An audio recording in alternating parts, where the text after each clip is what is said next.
Support comes from the Missouri Forest Products Association, providing more than 41,000 jobs in the production of wood pallets, railroad ties, white oak barrels, hardwood floors, and more. Details at choosewood.com. It's Monday, January 30th, 2023, and you're listening to The Gateway. Good morning, I'm Rod Milam, in for Wayne Pratt. Many states across the Midwest have lost more than 5% of their original wetlands, and it could be more depending on how the Supreme Court rules on a controversial case to define the waters of the United States. It will mean that there are many important waters and wetlands that are no longer protected by law at all. We'll have that story coming up later on in the podcast, but first, the news. We have nothing to lose but our change. We have nothing to lose but our change. It is our duty to fight for our freedom. It is our duty to fight for our freedom. It is our duty to win. More than 50 people gathered in front of the St. Louis Police Department headquarters this weekend to mourn Tyree Nichols. 5 Memphis police officers are charged with murdering Nichols earlier this month, and the release of video on Friday night showing the beating sparked protests around the country, including in St. Louis. Reverend Darrell Gray says many demonstrators have been gathering for years to decry police officers killing black people, even though some are exhausted. Gray says they must speak out. We've had our share of problems with police officers in this city. And so, unfortunately, it took Tyree's death for us to be here. But we're here. The St. Louis region became an epicenter for protest over police accountability after a Ferguson police officer shot and killed Michael Brown in 2014. A Missouri lawmaker wants the legislature to tackle the state's high maternal mortality rate. Representative Jamie Johnson of Kansas City introduced a measure this month that would require insurance agencies to cover doula and midwifery services. St. Louis Public Radio's Andrea Henderson reports. Under Missouri law, insurance companies only have to reimburse patients who pay for midwifery services. Doula services aren't covered. Johnson's bill would require insurance companies to issue direct payments to midwifery and doula providers. She says the bill would particularly help black women who often claim hospital staff discriminate against them. That's why many seek doula and midwifery support. Missouri currently ranked 43rd in maternal mortality, and we know that any stat that covers the general population is always probably a little bit worse in communities of color. Johnson says the bill also would help patients in rural communities. I'm Andrea Henderson, St. Louis Public Radio. Metro East residents can view and weigh in on new preliminary maps that depict flood risk in the area. The Federal Emergency Management Agency held 4 open houses the past few weeks for maps. FEMA had not updated those maps since 2003. The map zoned residents into different risk areas. High-risk areas require residents to purchase flood insurance. Advocates worry some communities of color may get improperly zoned and may be stuck footing an expensive bill. We absolutely share the concern about the impact of flood maps on historically underserved communities. Approaching equity is everything in this administration. Schulman says they want to engage with the residents so that they can stay informed. The maps are available for viewing or to request a change at FEMA's website. Schulman expects the maps will become final in 2025. The Federal Emergency Management Agency held 4 open houses in Metro East communities in the last few weeks. St. Louis Public Radio's Will Bauer reports the goal was to educate the public about new flood maps for the area. FEMA presented preliminary maps that depict flood risk in Madison, St. Clair, and Monroe counties. These communities have historically been flood-prone. FEMA and community organizers say they want Metro East residents to be aware of any changes. East St. Louis native Sharice Yates attended the open house in her hometown last week. Her home flooded last July when heavy rains inundated the area. I've been with that house all of my life, and I have never known that home ever in my life to ever be flooded at all. Yates found out last week her home got zoned into a higher risk area. That means flood insurance is now required. Lucky for Yates, she purchased some before the flooding. For others in her neighborhood, they may also need to get coverage. I'm Will Bauer, St. Louis Public Radio. More than 300,000 agricultural jobs were performed in the U.S. last year by migrant workers through the H-2A visa program, a proposal to reform the nation's migrant labor practices, including a pathway to legal status, failed to make it through Congress in December.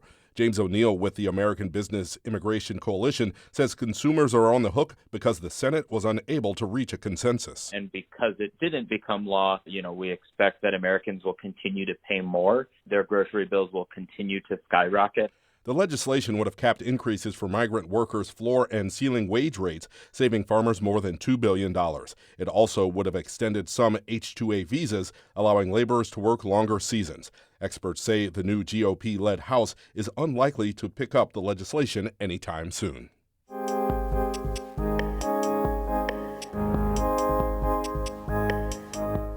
The Environmental Protection Agency recently released new rules regarding the waters of the United States that decides which bodies of water fall under federal protection.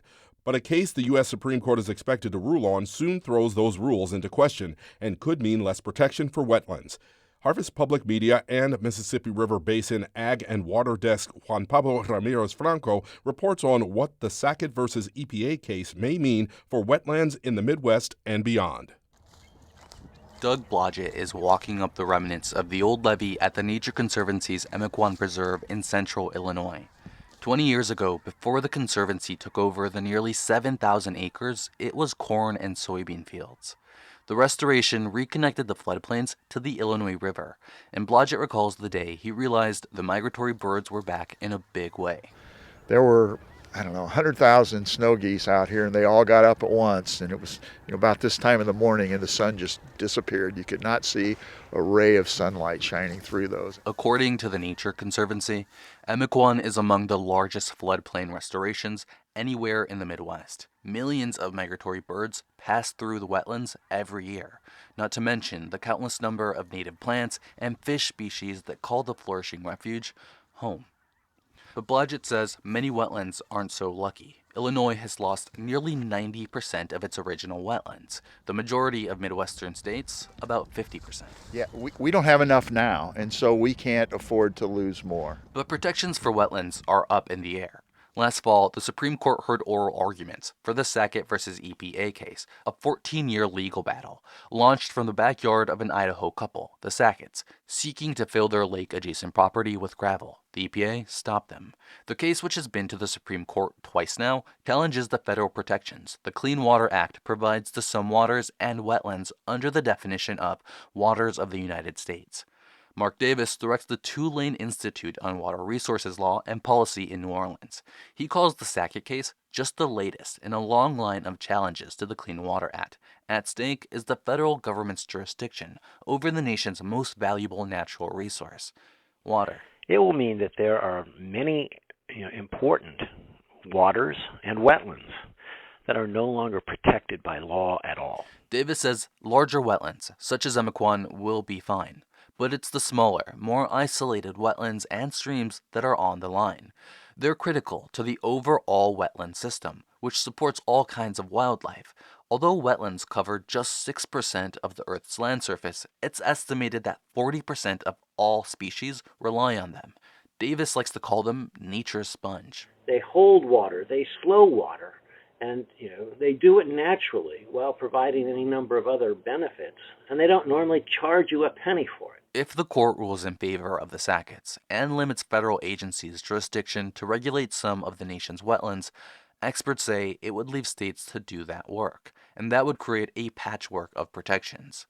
Misa Khan with the Mississippi River Network says wetlands don't follow state lines, and the Mississippi River Basin covers over 1 million square miles and 31 states. Relying on different states to make up different rules ignores how what happens in one part of the Mississippi River has impacts on another. A Tulane study found that 24 states rely on the Clean Water Act to regulate wetlands in their states. That means that they would have limited wetland regulations if the Supreme Court narrows the scope of the Clean Water Act. The court is expected to return a decision on the Sackett case sometime early this year. For now, the future for many of the country's wetlands, especially those seemingly isolated from navigable rivers or streams, remains uncertain. For Harvest Public Media, I'm Juan Pablo Ramirez Franco. And this story was a collaboration between Harvest Public Media and the Mississippi River Basin Ag and Water Desk. St. Louis Public Radio is a listener-supported service of the University of Missouri St. Louis. Our music today was by Ryan McNeely of Adult Fur. I'm Rod Milam with The Gateway. Have a good day.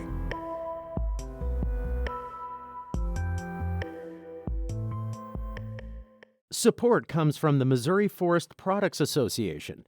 Missouri produces wood pallets, railroad ties, white oak barrels, hardwood floors, and more. Details on the variety of products made in the state are at choosewood.com.